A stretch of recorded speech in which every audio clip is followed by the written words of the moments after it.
Hi, now I said I would do an addendum, a follow-up video episode for the Constitution of Medina that we've just gone through. The Constitution of Medina, when you read it, you can see it's very benign, very benevolent, very accommodating to the Jews. And so, as I said, when I was going through that episode, I was surprised that Jews aren't using it today. It's the equivalent for the Jews that the Ashtename document would be for the Christians living in Egypt in the 16th century. But nonetheless, when you look at the Constitution of Medina, and then you see what happened to the Jews in Medina, especially the three major Jewish tribes, when you look at those three major Jewish tribes, you will see that they were not treated this way. They were not at all. They were thrown out. Look at the Banu Kainuka family. The Banu Kainuka family in 624. Muhammad had only been there for 2 years. In 624, at the Battle of Badr, after the Battle of Badr, he threw them out of Medina, took all their provisions for his men.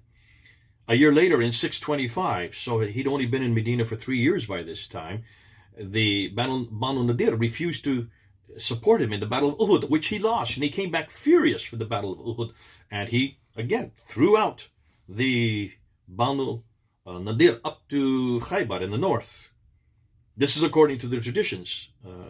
And then, of course, as you well know, 2 years later, in 627, when the Meccans came a third time, Muhammad had a trench built so that they could not cross the trench, and so it was called the Battle of the Trench, so neither side lost. And after that battle, he came back and he, according to the traditions, he then confronted the Banu Qurayza for not supporting him against the Meccans. And so, as a result, after 21 days, they finally gave up. And so Muhammad took all the 800 men in groups of 10 and slit their throats and threw them into pits. So all the 800 men were killed in one afternoon.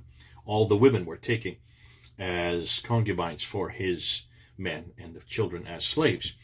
Which then means that after 627, Muhammad had only been in Medina for 5 years by that time. All the Jews were either thrown up to the north in Khaybar, or they had their throats slit or taken as slaves and as concubines for his men. Now stop and think that through. Within 5 years of moving to Medina, he had pretty much created this is called a genocide. I don't know any other word for it. This is a perfect example of genocide, eradicating an entire people, an entire set of tribes. And what was their crime? Well, they didn't support him.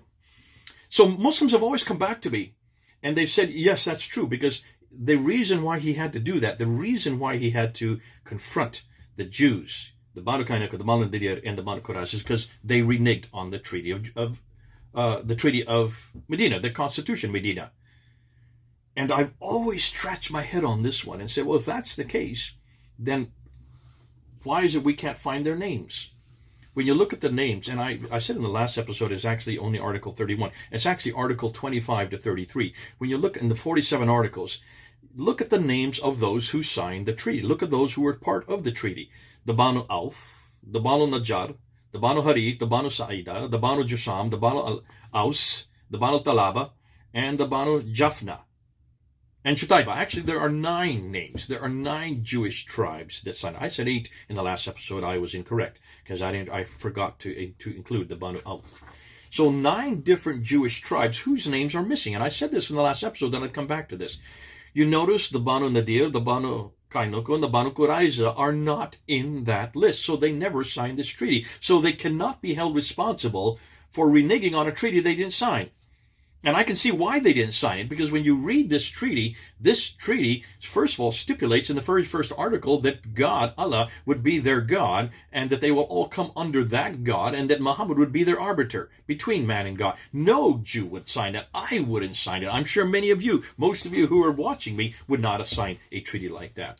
So it stands to reason they would sign it. Now, these are the 3 major tribes. These are the ones that they had the most wealth. So I can understand why Muhammad would have for financial reason, economic reason, he would want to confront them.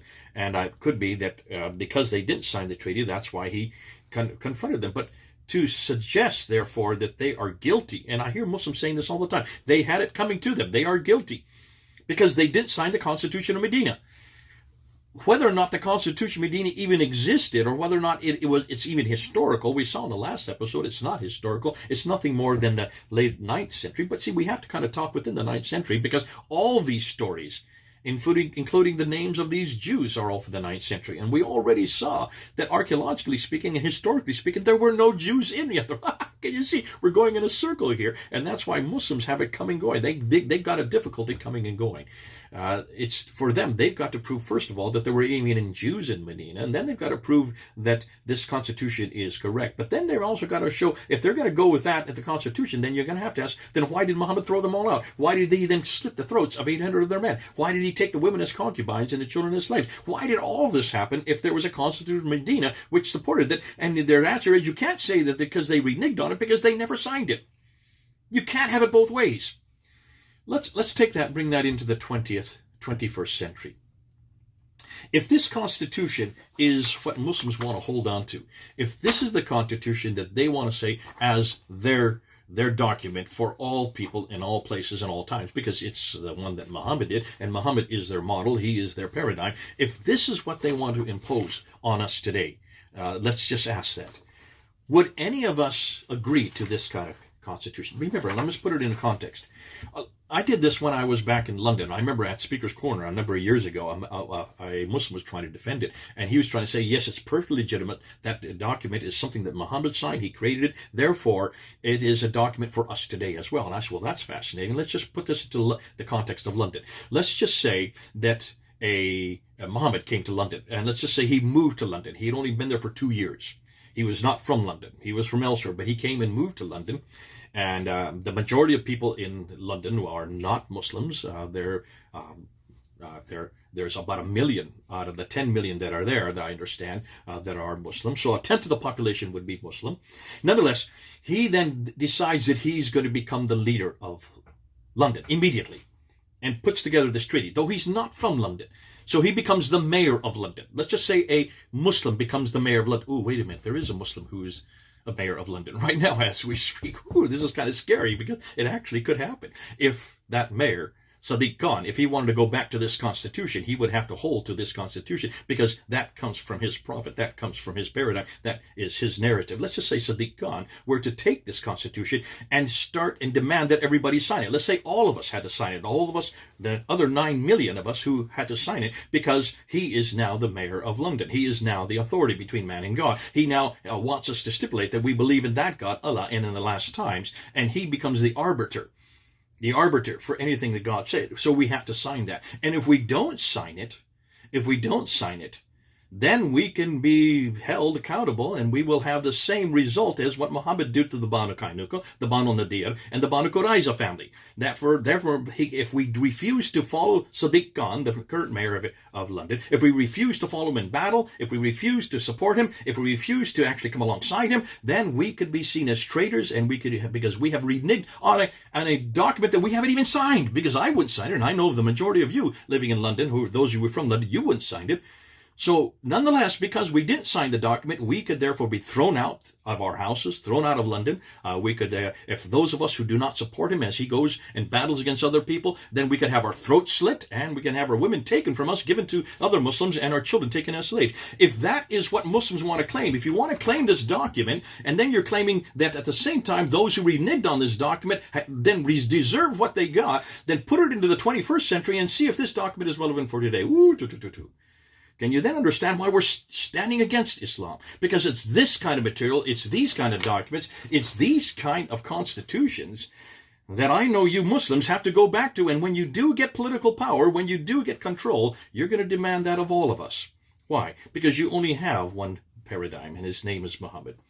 You only have one model, Muhammad. And what he did, you're going to do. Because eventually, once you get that political power, you have to fall back on what he did, because he is the arbiter between man and God. He is the model of how we're to live today, how you're to live today. So even if you want to say the Constitution Medina is authoritative, I don't want it to be authoritative. I don't want anything to do with the Constitution of Medina, because I can see how it can be used so easily, since it was used so easily against the Banu Kanuka, the Banu Nadir, and the Banu Qurayza family. They're between 624, 625, and 627. Please, in the heaven's sakes, people wake up. It can also be used against us in the 21st century. Didn't mean to get excited about it, but it's something that we need to hold on to. We need to be careful. Muslims, be careful what you foist as authoritative. Be careful. It's not authoritative. Thank God it's not authoritative for us today. And thank God it's not even historically accurate. So you either coming or going, you've got to be careful what you're going to do with this Constitution. Do not accept it unless you're going to see how it can be used against you, like Muhammad did, if that is true. Thank goodness I believe none of it is true. I can throw it all away. I don't even know if this man did anything with any Jews in Medina, and that's where I would rather go. I would rather throw his history out right out the window, because he is the man I don't want for today. He is the paradigm I don't want to follow, and I don't want it also to come against me as a Christian or a Jew or anybody else who's a non-Muslim. Can you then see why we're doing what we're doing and why we're saying what we're saying? The empirical evidence shows me there was no Constitution. But if Muslims who believe there was a Constitution, if this is their Constitution, if this is what they're going to follow, then I can see what they're going to do with it. And that's why I don't want it coming or going. I want to throw it all out. I want to throw him all out as well. Okay, this is Jay, a lot more to ponder on here in my office.